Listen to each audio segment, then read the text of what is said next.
Beautiful viewers, welcome back to my YouTube channel.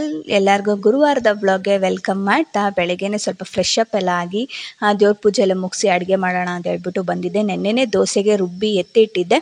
ಇವಾಗ ಸಪ್ರೇಟಾಗಿ ನಾನು ಒಂದು ಬೌಲ್ಗೆ ಅದನ್ನು ಹಾಕ್ಕೊಂಡು ಅದಕ್ಕೆ ಸ್ವಲ್ಪ ಉಪ್ಪು ಮತ್ತು ಸಕ್ಕರೆನ ಮಿಕ್ಸ್ ಮಾಡಿ ಎತ್ತಿಟ್ಕೊತಾ ಇದ್ದೀನಿ. ದೋಸೆನೂ ತುಂಬ ಕ್ರಿಸ್ಪಿಯಾಗಿ ಬರುತ್ತೆ ಸಕ್ಕರೆನ ಬಳಸ್ಕೊಂಡು ಮಾಡೋದ್ರಿಂದ. ಹಾಗೆ ತುಂಬ ದಿವಸದಿಂದ ನಾನು ಕಿಚನ್ ಪ್ರಾಡಕ್ಟ್ಸ್ ಎಲ್ಲ ಚೇಂಜ್ ಮಾಡಬೇಕು, ನಾನ್ ಸ್ಟಿಕ್ ಎಲ್ಲ ಚೇಂಜ್ ಮಾಡಬೇಕು ಅಂತ ಅನ್ಕೊತಾ ಇದ್ದೆ. ಫಸ್ಟು ನಾನು ದೋಸೆ ತವ ಚೇಂಜ್ ಮಾಡಬೇಕು ಅಂದ್ಕೊತಾ ಇದ್ದೆ. ನಾನ್ ಸ್ಟಿಕ್ ನಾನು ಯೂಸ್ ಮಾಡ್ತಾ ಇದ್ದಿದ್ದು. ಹಾಗಾಗಿ ನಾನು ತುಂಬ ಕಡೆ ಸರ್ಚ್ ಮಾಡಬೇಕಾದ್ರೆ ನಾನು ಕಾಸ್ಟ್ ಐರನ್ದು ತೊಗೊಬೇಕು ಅಂತ ಅಂದ್ಕೊಂಡು ಇಂಡಸ್ ವ್ಯಾಲಿ ಅವ್ರದ್ದು ಚೆಕ್ ಮಾಡಿದೆ. ಅವ್ರದ್ರಲ್ಲಿ ತುಂಬಾ ಚೆನ್ನಾಗಿ ರಿವ್ಯೂಸ್ ಇದೆ. ಹಾಗೆ ಯೂಟ್ಯೂಬಲ್ಲೂ ಕೂಡ ತುಂಬ ಚೆನ್ನಾಗಿ ರಿವ್ಯೂಸ್ ಇತ್ತು. ಹಾಗಾಗಿ ತರಿಸ್ಕೊಂಡೆ. ತುಂಬಾ 4-5 ಡೇಸ್ಗೆಲ್ಲ ನನಗೆ ಬಂತು. ಆ್ಯಂಡ್ ವೆಯ್ಟ್ ಕೂಡ ಇದೆ, ತುಂಬ ಚೆನ್ನಾಗಿದೆ. ನಿಮಗೇನಾದರೂ ಇದು ಬೇಕು ಅಂದರೆ ನನ್ನ ಕೂಪನ್ ಕೋಡ್ ಅನ್ನುಗೌಡ ಅನ್ನೋದನ್ನ ಯೂಸ್ ಮಾಡಿಕೊಂಡ್ರೆ 12% ಆಫ್ ಕೂಡ ಸಿಗುತ್ತೆ. ನಾನು ಲಿಂಕ್ ಮತ್ತು ಕೂಪನ್ ಕೋಡ್ನೆಲ್ಲ ಸ್ಕ್ರೀನ್ ಮೇಲೆ ಹಾಗೆ ಡಿಸ್ಕ್ರಿಪ್ಷನಲ್ಲೂ ಕೂಡ ಕೊಟ್ಟಿರ್ತೀನಿ, ನೀವು ಬೇಕಾದ್ರೆ ಚೆಕ್ ಮಾಡ್ಕೊಬೋದು. ಇದನ್ನು ಹೇಗೆ ಬಳಸೋದು, ಸೀಸನಿಂಗ್ ಹೇಗೆ ಮಾಡೋದು, ಫಸ್ಟೇ ಸೀಸನಿಂಗ್ ಆಗಿರುತ್ತೆ ಆದರೂ ಹೇಗೆ ಮಾಡೋದು ಅಂತಲೂ ತೋರಿಸ್ಕೊಡ್ತೀನಿ ಬನ್ನಿ. ಇವಾಗ ಫಸ್ಟು ಅಪ್ಪುಗೆ ಹುಷಾರಿಲ್ದಿರೋದ್ರಿಂದ ಅವನಿಗೆ ಫಸ್ಟ್ ಸರಿ ಮಾಡಿ ತಿನ್ನಿಸೋಣ ಅಂತ ಹೇಳ್ಬಿಟ್ಟು ಅವನಿಗೆ ಸರಿ ಮಾಡಿ ಎತ್ತಿಟ್ಬಿಟ್ಟು ನಾನು ಈ ಕಡೆ ಕೆಂಪು ಖಾರದ ಚಟ್ನಿ ಬರುತ್ತಲ್ವ, ಅದಕ್ಕೆ ಮೆಣಸಿನ್ಕಾಯಿನೆಲ್ಲ ಬಿಸಿನೀರಲ್ಲಿ ನೆನೆಸಿಡ್ತಾ ಇದ್ದೆ. ಕಲರ್ ಮೆಣಸಿನ್ಕಾಯಿ, ಗುಂಟೂರು ಮೆಣಸಿನ್ಕಾಯಿ ಇದನ್ನೆಲ್ಲ ನೆನೆಸಿ ಎತ್ತಿಡೋಣ ಅಂತ ಹೇಳ್ಬಿಟ್ಟು ನೆನೆಸ್ತಾ ಇದ್ದೆ. ಅವನ್ನ ಎತ್ಕೊಂಡೆ ಅಡುಗೆ ಮಾಡೋ ಥರ ಆಗಿಬಿಟ್ಟಿದೆ. ಇವಾಗ ಬಿಸಿನೀರಲ್ಲೆಲ್ಲ ನೆನೆಸಿಟ್ಟಿದ್ದೀನಿ. ಅದೊಂದು 10 ನಿಮಿಷ ನೆಂದಿದೆ. ಇವಾಗ ನಾನು ಅದನ್ನು ರುಬ್ಕೊತಾ ಇದ್ದೀನಿ. ರುಬ್ಬಕ್ಕೆ ನಾನು ನೆನೆಸಿಟ್ಟಿರೋ ಮೆಣಸಿನ್ಕಾಯಿ ಹಾಗೆ ಅರ್ಧದಷ್ಟು ಈರುಳ್ಳಿ ಮತ್ತು ಒಂದು ಸ್ವಲ್ಪ ಕಡಲೆ ಹಾಗೆ ಮೆಣಸನ್ನ ಹಾಕ್ಕೊಂಡು ರುಬ್ಕೊತಾ ಇದ್ದೀನಿ. ಹಾಗೆ ಒಂದು 10 ಎಸಳಷ್ಟು ಬೆಳ್ಳುಳ್ಳಿನ ಹಾಕ್ಕೊಳ್ಳಿ. ಆ್ಯಂಡ್ ಈ ಥರ ಇರಬೇಕು ಚಟ್ನಿ, ಸ್ವಲ್ಪ ಗಟ್ಟಿಯಾಗಿ. ಹಾಗೆ ಈ ಕಡೆ ನಾನು ಆಲೂಗಡ್ಡೆ ಪಲ್ಯನೂ ಕೂಡ ರೆಡಿ ಮಾಡಿ ಇಟ್ಕೊಂಡಿದ್ದೀನಿ. ಅಷ್ಟನ್ನ ಸ್ವಲ್ಪ ಕಮ್ಮಿ ಹಾಕಿದ್ದೀನಿ, ಜಾಸ್ತಿ ಹಾಕಿಲ್ಲ. ಇವಾಗ ಅದನ್ನು ತವನ ಹೇಗೆ ನಾವು ಮೇಂಟೈನ್ ಮಾಡೋದು ಅಂತ ತೋರಿಸ್ತೀನಿ. ಫಸ್ಟು ತವನ ನಾನು ವಾಶ್ ಮಾಡಿದ್ದೀನಿ. ಸ್ವಲ್ಪ ಕಪ್ಪು ಚುಕ್ಕೆ ಇರುತ್ತಲ್ಲ ಅದೆಲ್ಲ ಹೋಗಬೇಕು ಅಂತ ಹೇಳ್ಬಿಟ್ಟು ತೊಳ್ಕೊಂಡಿದ್ದೀನಿ. ತೊಳ್ಕೊಂಡು ಇವಾಗ ನಾನು ಅದನ್ನು ಬೇಕಾದರೆ ನೀವು ಈಚೆಗಡೆ ಬಿಸಿಲಲ್ಲೂ ಕೂಡ ಒಣಗಿಸ್ಬೋದು. ನಾನು ಇವಾಗ ಅಷ್ಟು ಟೈಮ್ ಇಲ್ಲ, ಹಾಗಾಗಿ ಗ್ಯಾಸ್ ಮೇಲೆ ಮೀಡಿಯಮ್ ಫ್ಲೇಮಲ್ಲಿ ತವನೇ ಇಟ್ಟು ಅದನ್ನು ಸ್ವಲ್ಪ ನೀರು ಇಂಬ್ರೋ ಗಂಟ ಅದನ್ನು ಬಿಸಿ ಮಾಡ್ಕೊತೀನಿ. ಕಾಸ್ಟ್ ಐರನ್ ಬೇಗನೆ ಅದು ಹೀಟ್ ಆಗಲ್ಲ, ಹಾಗಾಗಿ ಸ್ವಲ್ಪ ಮೀಡಿಯಮಲ್ಲೇ ಮಾಡ್ಕೊಳ್ಳಿ. ಸ್ಟಾರ್ಟಿಂಗ್ ಫಸ್ಟ್ನೇ ದಿವಸ ಅಲ್ವಾ, ಹಾಗಾಗಿ ನೀರೆಲ್ಲ ಇಂಬ್ರಿ ತವ ಕೂಡ ತಣ್ಣಗಾಗಿದೆ. ಇವಾಗ ನಾನು ಅದಕ್ಕೆ ಕಂಪ್ಲೀಟಾಗಿ ಆಯಿಲ್ನ ಅಪ್ಲೈ ಮಾಡ್ಕೊತಾ ಇದ್ದೀನಿ. ಹಿಂದೆ ಮುಂದೆ ಎಲ್ಲದಕ್ಕೂ ನೀಟಾಗಿ ಅಪ್ಲೈ ಮಾಡ್ತಾ ಇದ್ದೀನಿ. ಕಾಸ್ಟ್ ಐರನ್ ಆಗಿರೋದ್ರಿಂದ ನಾವು ಎಷ್ಟು ಎಣ್ಣೆನ ನೀಟಾಗಿ ಅಪ್ಲೈ ಮಾಡಿ ಇಡ್ತೀವಿ, ಬಳಸ್ತೀವಿ ಅನ್ನೋದೇ ಮುಖ್ಯ. ಹಾಗಾಗಿ ಅಪ್ಲೈ ಮಾಡ್ಕೊತಾ ಇದ್ದೀನಿ.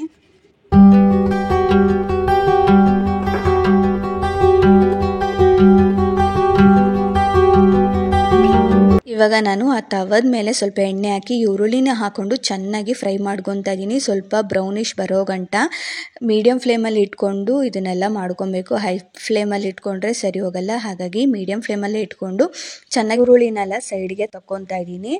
ಇವಾಗ ಇನ್ನೊಂದು ಸತಿ ನಾವು ಅದಕ್ಕೆ ಗ್ಯಾಸ್ ಹಚ್ಚಿ ಎಣ್ಣೆನ ಅಪ್ಲೈ ಮಾಡಿಕೊಂಡ್ರೆ ನಮ್ಮ ಇಲ್ಲಿಗೆ ಸೀಸನಿಂಗ್ ಅನ್ನೋದು ಕಂಪ್ಲೀಟ್ ಆಗುತ್ತೆ. ಕರೆಕ್ಟಾಗಿ ನಾವು ಪ್ರೋಸೆಸಿಂಗಲ್ಲೇ ನಾವು ಸೀಸನಿಂಗ್ನ ಮಾಡಿದ್ದೀವಿ. ಇವಾಗ ಎಣ್ಣೆನೆಲ್ಲ ಅಪ್ಲೈ ಮಾಡ್ಕೊಂಡ ಮೇಲೆ ಇದ್ರ ಮೇಲೆ ನಾನು ಇವತ್ತು ದೋಸೆನ ಮಾಡ್ಕೊತಾ ಇದ್ದೀನಿ. ಇವಾಗ ನೋಡ್ಬೋದು ನಾನು ಕೂಡ ದೋಸೆನ ಹಾಕ್ತಾಯಿದ್ದೀನಿ. ತುಂಬಾ ಚೆನ್ನಾಗಿ ಬಂದಿತ್ತು ದೋಸೆ ಅಂತೂ, ತುಂಬಾ ಇಷ್ಟ ಆಯಿತು. ಒಂಥರ ಮಸಾಲೆ ದೋಸೆ ಟೈಪಲ್ಲಿ ಮಾಡೋಕ್ಕೆ ಹೋಗಿದ್ದೆ ನಾನು. ಸೊ ಹಾಗಾಗಿ ಚೆನ್ನಾಗಿ ಬಂದಿತ್ತು ದೋಸೆ ಕೂಡ. ಇವಾಗ ಸ್ವಲ್ಪ ಹೊತ್ತು ಅದನ್ನು ಬೇಯಿಸ್ಕೊಂಡಾದ್ಮೇಲೆ ಅದ್ರ ಮೇಲೆ ನಾನು ಇವಾಗ ಕೆಂಪು ಚಟ್ನಿ ನಾನು ಏನು ಮಾಡ್ಕೊಂಡಿದ್ದೆ ಅಲ್ವಾ ಖಾರ, ಅದನ್ನು ಹಾಕ್ಕೊಂಡು ಬಳಸ್ಕೊತಾ ಇದ್ದೀನಿ. ಎಲ್ಲ ಹಾಕ್ಕೊಂಡ್ಮೇಲೆ ಅದ್ರ ಮೇಲೆ ಸ್ವಲ್ಪ ಆಲೂಗಡ್ಡೆ ಪಲ್ಯನ ಹಾಕ್ಕೊಂಡು ಇವಾಗ ನೋಡ್ಬೋದು ಎಷ್ಟು ಚೆನ್ನಾಗಿ ದೋಸೆ ಎದ್ದೇಳ್ತಾ ಇದೆ ಅಂತ. ಒಂದೊಂದು ಸತಿ ಕಿತ್ತೋಗ್ತಾ ಇತ್ತು ನಾನ್ ಸ್ಟಿಕ್ಕಲ್ಲಿ. ಇವಾಗ ನೋಡ್ಬೋದು ಎಷ್ಟು ಚೆನ್ನಾಗಿ ಎದ್ದೇಳ್ತಾ ಇದೆ ದೋಸೆನೂ. ತುಂಬ ಕ್ರಿಸ್ಪಿಯಾಗೂ ಕೂಡ ಬಂದಿತ್ತು, ತುಂಬ ಚೆನ್ನಾಗೂ ಕೂಡ ಬಂದಿತ್ತು. ನಿಮ್ಗೇನಾದರೂ ಈ ದೋಸೆ ತವ ಬೇಕು ಅಂದರೆ ನನ್ನ ಕೂಪನ್ ಕೋಡ್ ಹಾಗೆ ಇದ್ರದ್ದು ಲಿಂಕು ಇಂಡಸ್ ವ್ಯಾಲಿ ಅವ್ರದ್ದು ಲಿಂಕು ಕೂಡ ನಾನು ಹಾಕಿರ್ತೀನಿ ಡಿಸ್ಕ್ರಿಪ್ಷನಲ್ಲಿ, ಒಂದ್ಸತಿ ಚೆಕ್ಔಟ್ ಮಾಡಿ. ಪಾಪುಗೆ ಅವಾಗಲೇ ಸರಿ ಮಾಡಿದ್ದೆ ಅಲ್ವಾ, ಅವನಿಗೆ ತಿನ್ನಿಸಿ ಆಲ್ರೆಡಿ ಮಲಗಿಸಿದ್ದೆ. ಮಲಗಿದ್ದ, ಸ್ವಲ್ಪ ಜ್ವರ ಕಮ್ಮಿ ಆಗೋದು ಜಾಸ್ತಿ ಆಗೋದು ಈ ಥರ ಆಗ್ತಾಯಿತ್ತು. ಪ್ರವೀಣ್ ಅವ್ರಿಗೂ ನಾಷ್ಟ ಹಾಕ್ಕೊಟ್ಟು ನಾನು ಕೂಡ ನಾಷ್ಟ ತಿಂದ್ಕೊಂಡೆ. ಈ ಕಾಸ್ಟ್ ಐರನ್ದು ನಾವು ಹೇಗೆ ಬಳಸಬೇಕು ಅಂದರೆ ನಾವು ಅಡುಗೆ ಮಾಡಿದ ತಕ್ಷಣ ಹಾಗೆ ಬಿಡೋ ಆಗಿಲ್ಲ, ಅದು ಆವಾಗಲೇ ತೆಕ್ಕು ಹಿಡಿಯೋದು. ಹಾಗಾಗಿ ನಾನು ನಾಷ್ಟ ಆಗಿದ್ದ ಹಿಂದೆಯೇ ತವ ಕೂಡ ತಣ್ಣಗಾಗಿತ್ತು ಅಂತ ಹೇಳ್ಬಿಟ್ಟು ವಾಶ್ ಮಾಡಿ ತಿರ್ಗಾ ಗ್ಯಾಸ್ ಮೇಲೆ ನೀರನ್ನ ಇಂಬ್ರೋ ಥರ ಬಿಟ್ಟು ಆನಂತರ ಗ್ಯಾಸ್ನ ಆಫ್ ಮಾಡಿ ತಿರ್ಗಾ ಅದಕ್ಕೆ ಆಯಿಲ್ನ ಅಪ್ಲೈ ಮಾಡ್ತಾ ಇದ್ದೀನಿ. ಮುಂದೆ ಹಿಂದೆ ಏನೆಲ್ಲ ನಾವು ಯೂಸ್ ಮಾಡಿರ್ತೀವಲ್ಲ ಎಲ್ಲದಕ್ಕೂ ನೀಟಾಗಿ ಆಯಿಲ್ನ ಅಪ್ಲೈ ಮಾಡಿದ್ರೆ ಆ ಕಾಸ್ಟ್ ಐರನ್ ಏನಿರುತ್ತೆ ಅದು ತುಂಬ ಚೆನ್ನಾಗಿ ಬಾಳಿಕೆ ಬರುತ್ತೆ. ಹಾಗಾಗಿ ಅಪ್ಲೈ ಮಾಡಿ ಎತ್ತಿಟ್ಕೊತಾ ಇದ್ದೀನಿ. ಇವಾಗ ತಾನೇ ನಮ್ಮದು ನಾಷ್ಟ ಎಲ್ಲ ಮುಗೀತು, ಪಾಪುನ ಮಲಗಿಸಿದ್ದೀವಿ, ಹಾಸ್ಪಿಟ್ಲಿಗೆ ಕರ್ಕೊಂಡು ಹೋಗಬೇಕು, ರೆಡಿ ಆಗಬೇಕು. ಅದಕ್ಕಿಂತ ಮುಂಚೆ ನೀವು ಕೇಳಿರೋಂಥ ಒಂದಿಷ್ಟು ಪ್ರಶ್ನೆಗೆ ಉತ್ತರ ಕೊಡೋಣ ಅಂತ ಹೇಳ್ಬಿಟ್ಟು, ಏನಂದರೆ ನನ್ನ ಹಸ್ಬೆಂಡ್ ಬಗ್ಗೆ ಕೇಳಿದ್ರಿ. ಅವ್ರು ಯಾಕೆ ವೀಡಿಯೋದಲ್ಲಿ ಮಾತಾಡ್ತಾ ಇಲ್ಲ, ಅವ್ರ ಹತ್ರ ಮಾತಾಡಿಸಿ, ಆಮೇಲೆ ತುಂಬ ಜನ ಅವ್ರ ಜೊತೆ ಮಾತಾಡಿಸಿ ವೀಡಿಯೋಗಳನ್ನ ಮಾಡಿ ಅವ್ರ ಜೊತೆ ತುಂಬ ಚೆನ್ನಾಗಿರುತ್ತೆ ಅಂತೆಲ್ಲ ಕಮೆಂಟ್ ಮಾಡಿದ್ರಿ. ಆಮೇಲೆ ಇನ್ನೊಬ್ರು ಯಾರೋ ಯಾಕೆ ನೀವು ಯೂಟ್ಯೂಬ್ ಮಾಡೋದು ಅವ್ರಿಗೆ ಇಷ್ಟ ಇಲ್ವಾ, ಅದಕ್ಕೆ ಅವ್ರನ್ನ ವ್ಲಾಗಲ್ಲೆಲ್ಲ ಮಾತಾಡ್ತಾ ಇಲ್ವಾ, ಬರೀ ಅವ್ರನ್ನ ಕ್ಯಾಮ್ರಾದಲ್ಲಿ ಅಂದರೆ ಅವ್ರು ಬರೀ ವೀಡಿಯೋ ಏನಾದರೂ ಮಾಡಬೇಕಾದ್ರೆ ಮಾತ್ರ ಅವ್ರ ವೀಡಿಯೋಸ್ನ ಹಾಕ್ತೀರಾ, ಅವ್ರ ಹತ್ರ ಮಾತಾಡಿಸಿ ಅಂತೆಲ್ಲ ಕೇಳಿದ್ರಿ. ಮಾತಾಡ್ಸೋಕ್ಕೆ ಏನಿಲ್ಲ, ಅವ್ರಿಗೆ ಸ್ವಲ್ಪ ನರ್ವಸ್ನೆಸ್ ಅಷ್ಟೇ. ವೀಡಿಯೋ ಮುಂದೆ ಈ ಥರ ಮಾತಾಡಬೇಕು ಅಂದ್ರೆಲ್ಲ ಸ್ವಲ್ಪ ನರ್ವಸ್, ಸ್ವಲ್ಪ ಇದ್ರ ಥರ ಅಂದ್ಕೊತಾ ಇರ್ತಾರೆ. ಯಾಕಂದರೆ ನಾನು ಕೂಡ ಸ್ಟಾರ್ಟಿಂಗು ನನಗೂ ಕೂಡ ಹಾಗೆ ಆಗ್ತಾಯಿತ್ತು. ನಾನು ಯೂಟ್ಯೂಬ್ ಚಾನಲ್ ಸ್ಟಾರ್ಟ್ ಮಾಡಿದಾಗ ಅಯ್ಯೋ ಹೇಗಪ್ಪ ಮಾತಾಡಿದ್ರು, ಏನಾದ್ರು ತಪ್ಪು ಮಾತಾಡ್ಬಿಡ್ತೀವ, ತಪ್ಪಾಗಿ ಏನಾದರೂ ರೀಚ್ ಆಗಿಬಿಡುತ್ತಾ, ಈ ಥರದ್ದೆಲ್ಲ ಅನ್ನಿಸ್ತಾ ಇತ್ತು. ಹಾಗಾಗಿ ಆಮೇಲೆ ಹೋಗ್ತಾ ನಾನು ಮಾತಾಡ್ತಾ ಇವಾಗ ನಾನು ಕ್ಯಾಶುವಲಾಗಿ ಹೇಗೆ ಮಾತಾಡ್ತೀನೋ ಹಾಗೇ ನಿಮ್ಮ ಜೊತೆ ಮಾತಾಡ್ತಾ ಇರ್ತೀನಿ.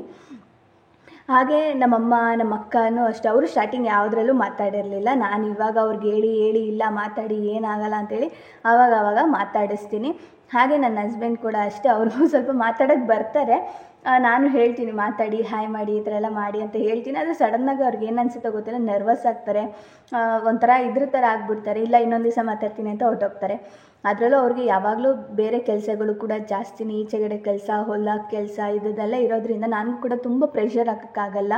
ಇಲ್ಲ ನೀನು ಬಂದು ಮಾತಾಡಿ ಅಂತ ಪ್ರೆಷರ್ ನಾನು ಹಾಕಿ ಮಾತಾಡ್ಸೋಕ್ಕಾಗಲ್ಲ. ಹಾಗಾಗಿ ಇನ್ನೊಂದು ಸ್ವಲ್ಪ ದಿವಸ ಅವ್ರಿಗೂ ಇಷ್ಟ ಆಗುತ್ತೆ. ಆಮೇಲೆ ಆಟೋಮೆಟಿಕ್ಕಾಗಿ ನಾನು ಕೂಡ ಅವರು ಕೂಡ ವ್ಲಾಗಲ್ಲಿ ಮಾತಾಡ್ತಾರೆ. ಆ್ಯಂಡ್ ಅವ್ರ ಜೊತೆನೂ ಕೂಡ ವೀಡಿಯೋಸ್ಗಳು ಬರುತ್ತೆ ಖಂಡಿತವಾಗ್ಲೂ. ಆದರೆ ಸದ್ಯಕ್ಕೆ ಅವ್ರಿಗೆ ಸ್ವಲ್ಪ ಅಡ್ಜಸ್ಟ್ ಆಗಿ ಎಲ್ಲ ಇದಾಗೋವರೆಗೂ ಅವರು ಕೂಡ ಹೀಗೇ ಮಾತಾಡೋಕ್ಕೆ ಸ್ವಲ್ಪ ನರ್ವಸ್ ಆಗಿ ಫೀಲ್ ಆಗ್ತಾರೆ ಅಷ್ಟೇ. ಇಷ್ಟೇ ಕಾರಣ. ಅವ್ರಿಗೇನು ಇಷ್ಟ ಇಲ್ಲ ನಾನು ವ್ಲಾಗ್ ಮಾಡೋದು ಆ ಥರ ಏನಿಲ್ಲ. ಅವ್ರಿಗೆ ಇಷ್ಟ ಇಲ್ಲದೇ ನಾನು ವ್ಲಾಗ್ಗಳನ್ನ ಶುರು ಮಾಡಿಬಿಡ್ತೀನ. ಅವ್ರಿಗೆ ಹೇಳಿನೇ ಅಲ್ವಾ ನಾವು ಕೂಡ ವ್ಲಾಗ್ನ ಸ್ಟಾರ್ಟ್ ಮಾಡ್ಬೋದಾ, ಇದರಿಂದ ಏನಾಗುತ್ತೆ, ಎತ್ತಾಗುತ್ತೆ, ಅವರು ಕೂಡ ಹುಷಾರಾಗಿ ಅಂದರೆ ಏನೇನೋ ಇದಾಗುತ್ತೆ, ಕೆಟ್ಟದಾಗೆಲ್ಲ ಇವಾಗೆಲ್ಲ ಗೊತ್ತಲ್ವ ಆಗುತ್ತೆ. ಹಾಗಾಗಿ ಸೇಫಾಗಿ ನಿಮ್ಗೆ ಹೇಗೆ ಅನಿಸ್ತೋ ಒಳ್ಳೆಯದಾಗಿಯೇ ತಾಳ್ಮೆಯಿಂದ ಮಾಡು, ಈ ಥರದ್ದೆಲ್ಲ ಹೇಳಿನೇ ನಾನು ಸ್ಟಾರ್ಟ್ ಮಾಡಿಸಿದ್ದು. ಸೊ ಹಾಗಾಗಿ ಅವ್ರಿಗೇನು ಇಷ್ಟ ಇಲ್ಲ ಹಾಗೆ ಹೀಗೆ ಅಂತ ಏನಿಲ್ಲ. ಸೊ ಅಷ್ಟೇ, ಇದೇ ರೀಸನ್ನು, ಸ್ವಲ್ಪ ನರ್ವಸ್ನೆಸ್ ಅಷ್ಟೇ. ಅದು ಹೋಗ್ಬಿಟ್ರೆ ಅವ್ರು ಆಟೋಮೆಟಿಕ್ಕಾಗಿ ಮಾತಾಡ್ತಾರೆ. ಸ್ವಲ್ಪ ದಿವಸ ಅದಕ್ಕೆ ಟೈಮ್ ಬೇಕಾಗುತ್ತೆ, ಹಾಗಾಗಿ ಅಷ್ಟೇ. ಸೊ ನಿಮಗೆ ಉತ್ತರ ಸಿಕ್ತು ಅಂತ ಅಂದ್ಕೊತೀನಿ. ಇವಾಗ ಕ್ವಿಕ್ಕಾಗಿ ರೆಡಿಯಾಗಿ ಪಾಪುನು ಕೂಡ ರೆಡಿ ಮಾಡಿಸ್ಕೊಂಡು ಕರ್ಕೊಂಡು ಹೋಗ್ತೀವಿ. ಬೆಳಗ್ಗೆ ತಾನೇ ತಾಯ್ತು ಹಾಕಿಸ್ಕೊಂಬಂದರು. ಆದರೂ ಇಲ್ಲ, ಅವನಿಗೆ ಸ್ವಲ್ಪ ಬಿಟ್ಟು ನೈಟೇ ಜೋರು ಜ್ವರ ಬರ್ತಾಯಿದೆ. ಅವ್ನು ನಿಂತ್ಕೊಳ್ಳೋಕ್ಕೂ ಕೂಡ ಆಗ್ತಾಯಿಲ್ಲ, ಅವನಿಗೆ ಗಂಟ್ಲು ಫುಲ್ಲು ವಾಯ್ಸು ಕೂಡ ಬರ್ತಾಯಿಲ್ಲ. ಹಾಗಾಗಿ ಹೋಗ್ಬಿಟ್ಟು ಬರೋಣ, ವ್ಲಾಗ್ನ ಕಂಟಿನ್ಯೂ ಮಾಡ್ತೀನಿ, ಬನ್ನಿ. ಇವಾಗ ಹಾಸ್ಪಿಟ್ಲಿಗೆ ಕರ್ಕೊಂಡು ಹೋಗೋಣ ಅಂತ ಹೇಳ್ಬಿಟ್ಟು ರೆಡಿಯಾಗಿದ್ದೀನಿ. ಆ್ಯಂಡ್ ಅಪ್ಪು ಕೂಡ ರೆಡಿಯಾಗಿದ್ದಾನೆ. ಅವ್ನಿಗೆ ಏನಾಗ್ತಾಯಿದೆ ಅಂದರೆ ಬಿಟ್ಟು ಜ್ವರ ಬರ್ತದೆ. ಅದು ತಲೆನೇ ಜಾಸ್ತಿ ಅವನಿಗೆ ಸುಡ್ತಾ ಇರೋದು. ಹಾಗಾಗಿ ಇವಾಗ ತಣ್ಣೀರು ಬೆಟ್ಟಲ್ಲಿ ಹಾಕಿ ಸ್ವಲ್ಪ ಇದನ್ನು ಮಾಡಿದ್ದೆ. ಇವಾಗ ರೆಡಿ ಮಾಡಿ ನಾವು ಅಪಾಯಿಂಟ್ಮೆಂಟ್ ತೊಗೊಂಡಿದ್ದೀವಲ್ಲ, ಅಲ್ಲಿಗೆ ಹೋಗ್ತಾಯಿದ್ದೀವಿ. 11:30 ಆಯಿತು. ನಾಷ್ಟ ಎಲ್ಲ ಮುಗಿಸ್ಕೊಂಡು ಹೋಗ್ತಾಯಿದ್ದೀವಿ. ಮನೆಯೆಲ್ಲ ಹಂಗೆ ಇದೆ, ಅದನ್ನು ಬಂದು ಕ್ಲೀನ್ ಮಾಡ್ಕೊಬೇಕು. ಇವನೊಬ್ಬ ಸ್ವಲ್ಪ ಹುಷಾರಾಗಿಬಿಟ್ರೆ ಆಮೇಲೆ ಏನೂ ಅನಿಸಲ್ಲ. ಆ್ಯಂಡ್ ಏನಾಗಿದೆ ಅಂದರೆ ಅವನಿಗೆ ಥ್ರೋಟ್ ಇನ್ಫೆಕ್ಷನ್ ಬೇರೆ ಆಗಿದೆ. ವಾಯ್ಸೇ ಕರೆಕ್ಟಾಗಿ ಬರ್ತಾ ಇಲ್ಲ ಮಾತಾಡೋದಕ್ಕೂ ಕೂಡ.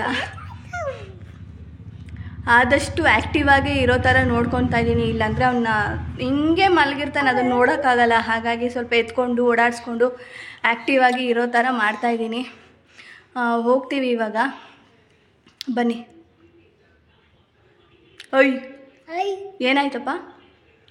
ಏನಾದ್ರು ನೋಡ್ಬೋದು, ಅವ್ನು ಸ್ವಲ್ಪ ಹೊತ್ತು ಆ್ಯಕ್ಟಿವ್ ಆಗಿರ್ತಾನೆ, ಸ್ವಲ್ಪ ಹೊತ್ತು ಡಲ್ ಆಗಿರ್ತಾನೆ. ಈ ಥರ ಆಗ್ತಾಯಿತ್ತು ನನಗೂ ಕೂಡ. ಅವಾಗವಾಗ ಅವ್ನಿಗೇನಾದ್ರು ತಲೆನೇ ಜಾಸ್ತಿ ಬಿಸಿಯಾಗಿದ್ದರಿಂದ ಸೀದಾ ನಾವು ಅಪಾಯಿಂಟ್ಮೆಂಟ್ ತೊಗೊಂಡಿದ್ವಲ್ಲ, 11:30 ಬನ್ನಿ ಅಂತ. ಆಲ್ರೆಡಿ 12 ಗಂಟೆ ಆಗೇ ಬಿಟ್ಟಿತ್ತು. ಹಾಗಾಗಿ ಸೀದಾ ಫಸ್ಟು ಹಾಸ್ಪಿಟ್ಲಿಗೆ ಹೋದ್ವಿ. ಡಾಕ್ಟರ್ ಕೂಡ ಯಾರು ಜಾಸ್ತಿ ಜನ ಇರಲಿಲ್ಲ.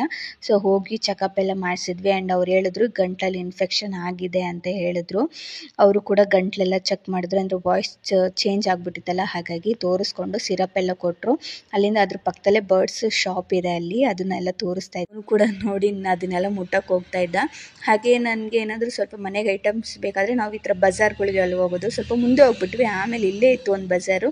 ಹಾಗಾಗಿ ಅಲ್ಲಿಗೆ ಹೋಗಿ 1-2-3 ಐಟಮ್ಸ್ನ ತೊಗೊಂಡು ಬಂದ್ವಿ. ಅಂದರೆ ಪಾಪು ಪ್ಲೇಯಿಂಗ್ ತಿನ್ಸಲ್ಲ, ಜಸ್ಟ್ ಬೇರೆದೇನೋ ಬೇಕಾಗಿತ್ತು ಮನೆಗೆ, ಹಾಗಾಗಿ ಅದನ್ನ ತೊಗೊಂಡು ವಾಪಸ್ ಬಂದ್ಬಿಟ್ವಿ. ಯಾಕಂದರೆ ಅಲ್ಲಿ ಅಷ್ಟು ಬಿಸಿಲು ಅಂದರೆ ಬಿಸಿಲು, ಎಷ್ಟು ಒಂದೂವರೆ 2 ಗಂಟೆ ಆಗಿಬಿಟ್ಟಿತ್ತು. ಹಾಗಾಗಿ ಅಲ್ಲಿ ಒಂಚೂರು ಹೊತ್ತು ಇರಲಿಲ್ಲ. ಅವನಿಗೂ ಕೂಡ ತಲೆ ಬಿಸಿ ಆಗುತ್ತೆ ಅಂತ ಹೇಳ್ಬಿಟ್ಟು ಬಂದ್ಬಿಟ್ಟೆ. ಅವನು ಬೈಕಲ್ಲೇ ಹಾಗೆ ತೂಗಿಸ್ತಾ ಹಂಗೆ ಮಲ್ಕೊಂಡ್ಬಿಟ್ಟ. ಯಾವತ್ತೂ ಮಲ್ಕೊತಾ ಇರಲಿಲ್ಲ. ತುಂಬ ದೂರ ಏನಾದರೂ ಹೋಗ್ಬೇಕಾದ್ರೆ ಮಾತ್ರ ಮಲ್ಕೊತಾ ಇದ್ದ. ಇಲ್ಲೆಲ್ಲಾದರೂ ಹತ್ರ ಅಂದರೆ ಅವನು ಕೂಡ ಎಲ್ಲ ಕಡೆ ನೋಡಿಕೊಂಡು ಈ ಥರ ಬರ್ತಾ ಇದ್ದ. ಹೇಗೋ ಮನೆಗೂ ಕೂಡ ಬಂದ್ವಿ. ಹಾಸ್ಪಿಟ್ಲಿಗೆ ಹೋಗಿ ಎಲ್ಲ ತೋರಿಸ್ಕೊಂಬಂದ್ವಿ. ಸ್ವಲ್ಪ ಐಟಮ್ಸ್ ಎಲ್ಲ ತೊಗೊಂಬರ್ಬೇಕಾಯಿತು, ಅದನ್ನು ತೊಗೊಂಡು ಬಂದ್ವಿ. ಇವಾಗ ಮಧ್ಯಾಹ್ನಕ್ಕೆ ನಾನು ಇಡ್ಲಿ ಇಟ್ಟಿದ್ದೀನಿ. ಇಡ್ಲಿ ತಿನ್ಸೋಣ ಅಂತ ಹೇಳ್ಬಿಟ್ಟು, ಅನ್ನ ರೈಸ್ ಬೇಡವೇ ಬೇಡ ಅವನಿಗೆ ಅಂತ ಹೇಳ್ಬಿಟ್ಟು, ಸ್ವಲ್ಪ ಹುಷಾರು ಕಮ್ಮಿ ಆಗೋವರೆಗೂ ಏನಾದರೂ ಈ ಥರ ಮಾಡಿಕೊಡೋಣ ಅಂತ ಹೇಳ್ಬಿಟ್ಟು ಇಡ್ಲಿ ಇಟ್ಟಿದ್ದೀನಿ. ಹೇಗೋ ದೋಸೆ ಮಾಡಿದ್ನಲ್ವ, ಹಾಗಾಗಿ ಇಡ್ಲಿ ಕೊಡೋಣ ಅಂತ ಹೇಳ್ಬಿಟ್ಟು ಅದನ್ನೇ ನಮಗೂ ಕೂಡ ಇಟ್ಟಿದ್ದೀನಿ. ತಿಂದ್ಬಿಟ್ಟು ಇವಾಗ ಅವನಿಗೆ ಸಿರಪ್ಗಳೆಲ್ಲ ಕೊಟ್ಟಿದ್ದಾರೆ, 4 ಕೊಟ್ಟಿದ್ದಾರೆ. ಇದು ಮಧ್ಯಾಹ್ನದ ಸಿರಪ್ಪು. ಇದು ಇವಾಗ ಹಾಕ್ಬಿಟ್ಟು ಮಲಗಿಸಿದ್ದೀನಿ. ಒಂದು ಸ್ವಲ್ಪ ಹೊತ್ತು ಮಲಗಿರ್ತಾನೆ. ಆಮೇಲೆ ಅವನು ಎದ್ಮೇಲೆ ಸ್ವಲ್ಪ ಊಟ ಮಾಡಿಸಿ ಆಮೇಲೆ ಇನ್ನು ಮಿಕ್ಕಿದ್ದನ್ನ ಹಾಕೋಣ ಅಂತ ನಾನು ಸ್ವಲ್ಪ ಮನೆಯೆಲ್ಲ ಕ್ಲೀನ್ ಮಾಡ್ಕೊಂಬಿಡ್ತೀನಿ ಅಷ್ಟೊತ್ತಿಗೆ. ಸೊ ಅವನು ಎದ್ದಿದ ತಕ್ಷಣ ಅವ್ರಿಗೆ ಯಾರಾದರೂ ಎತ್ಕೊಬೇಕು. ಹಾಗಾಗಿ ನಾನೇ ಎತ್ಕೊಂಡು ಇಡ್ಲಿಗೆ ಇಟ್ಟಿದ್ದೆ. ಹಾಗೆ ಚಟ್ನಿ ಮಾಡ್ಕೊತಾ ಇದ್ದೆ, ಹುರ್ಕೊತಾ ಇದ್ದೆ. ಅದನ್ನೇ ಎಲ್ಲ ಮುಗಿಸ್ಕೊಂಡು ಅವನಿಗೂ ಅಷ್ಟೇ ಸ್ವಲ್ಪ ಲೈಟಾಗಿ ಇಡ್ಲಿ ಮತ್ತು ಸ್ವಲ್ಪ ಚಟ್ನಿನೇ ನೀರು ಥರ ಮಾಡಿ ತಿನ್ನಿಸ್ದೆ. ಇಲ್ಲಾಂದರೆ ಅನ್ನ ಅಂತೂ ಕೊಡಲೇಬೇಡಿ ಅಂತಲೇ ಹೇಳಿದ್ದಾರೆ ಅವರು. ಆಮೇಲೆ ಎಣ್ಣೆ ಪದಾರ್ಥ ಈ ಥರದ್ದೆಲ್ಲ ಸ್ವಲ್ಪ ಅವಾಯ್ಡ್ ಮಾಡಿ, ಬೇರೆ ಏನಾದರೂ ಇದರಲ್ಲಿ ಆಯಿಲ್ ಕಮ್ಮಿ ಇರೋವಂಥ ಫುಡ್ನ ಕೊಡಿ ಅಂದರು. ಇನ್ನೇನು ದೋಸೆ ಮಾಡಿದ್ವಲ್ಲ ಬೆಳಗ್ಗೆ, ಮಧ್ಯಾಹ್ನಕ್ಕೆ ಇನ್ನೇನು ಮಾಡೋದು ಅಂತ ಹೇಳ್ಬಿಟ್ಟು ಊಟ ಮಾಡಿಸ್ದೆ. ಆಮೇಲೆ ಸ್ವಲ್ಪ ಹೊತ್ತು ಅವನಿಗೆ ಮುಖ ಎಲ್ಲ ಕೈ ಕಾಲೆಲ್ಲ ಒರೆಸ್ಬಿಟ್ಟು ಬಟ್ಟೆ ಕೂಡ ಚೇಂಜ್ ಮಾಡಿ ನಾನು ಕೂಡ ಫ್ರೆಶ್ ಅಪ್ ಆಗಿ ಸ್ವಲ್ಪ ಹೊತ್ತು ಕೂತಿದ್ದೆ. ಅವನು ಕೂಡ ಎತ್ಕೊಂಡು, ಅವ್ನು ಮಲಗಲಿಲ್ಲ ಊಟ ಮಾಡಿದ ತಕ್ಷಣ. ಹಾಗಾಗಿ ಈಚೆ ಕರ್ಕೊಂಡೋಗೋಣ ಅಂದ್ರೂ ಅವ್ನು ಬೇಡ ಅಂತಿದ್ದ. ಹಾಗಾಗಿ ವಿಂಡೋ ಹತ್ರನೇ ಕೂತ್ಕೊಂಡು ಅವ್ನಿಗೆ ಈಚೆಗಡೆ ಎಲ್ಲ ತೋರಿಸ್ಕೊಂಡು ಇದು ಮಾಡ್ತಾಯಿದ್ದೆ. ಹೇಗಾಗ್ಬಿಟ್ಟಿದೆ ಅಂದರೆ 2 ದಿವಸದಿಂದ ಅವ್ನು ಹಿಡ್ಕೊಳ್ಳೋದೇ ಆಗಿದೆ. ಬೇರೆ ಕೆಲಸ ಒಂದೂ ಮಾಡಿಲ್ಲ ನಾನು. ಮಧ್ಯಾಹ್ನ ಹಾಗೆ ಅವನಿಗೆ ಜ್ಯೂಸ್ ಕೊಡೋಣ ಅಂತ ಹೇಳ್ಬಿಟ್ಟು ದಾಳಿಂಬೆ ಹಣ್ಣಿನ ಜ್ಯೂಸ್ ಮಾಡ್ಕೊಂಡಿದ್ದೆ. ನೆನ್ನೆನೂ ಮಾಡಿದ್ದೆ, ಇವತ್ತು ಮಾಡ್ತಾಯಿದ್ದೀನಿ. ಯಾಕಂದರೆ ಹಣ್ಣುಗಳು ಹೋದಷ್ಟು ಅವನಿಗೂ ಕೂಡ ಸ್ವಲ್ಪ ಶಕ್ತಿ ಇರುತ್ತೆ ಅಂತ ಹೇಳ್ಬಿಟ್ಟು ಅವ್ನಿಗೆ ಅದನ್ನು ಕೂಡ ಕುಡಿಸಿ ಇದೇ ಥರನೇ ಈಚೆಗಡೆ ಕಿಟಕಿನ ತೋರಿಸೋದು ಕುಡಿಸೋದು ಇದೇ ಥರ ಮಾಡ್ತಾಯಿದ್ದೆ. ಆದರೆ ಜಾಸ್ತಿ ವೀಡಿಯೋನ ಕಂಟಿನ್ಯೂ ಮಾಡೋಕ್ಕಾಗಲಿಲ್ಲ. ಅವನ್ನ ನೋಡ್ಕೊಳ್ಳೋದು, ಅವನ್ನ ಮಾಡೋದು ಇದೇ ಆಗಿತ್ತು. ಹಾಗಾಗಿ ಈ ಸಣ್ಣದೊಂದು ವ್ಲಾಗ್ ಆಗಿರುತ್ತೆ. ನಿಮ್ಗೇನಾದರೂ ಇಷ್ಟ ಆದರೆ ಚಾನಲ್ನ ಸಬ್ಸ್ಕ್ರೈಬ್ ಮಾಡ್ಕೊಳ್ಳೋದನ್ನ ಮರಿಬೇಡಿ. ಹಾಗೆ ನಿಮ್ಮ ಅನಿಸಿಕೆಗಳನ್ನ ನನಗೆ ಕಮೆಂಟ್ ಮೂಲಕ ತಿಳಿಸಿ ಅಂತ ಹೇಳ್ತಾ, ಬೇಗ ಅಪ್ಪು ಹುಷಾರಾಗಲಿ ಅಂತಲೂ ಕೇಳ್ಕೊಡಿ.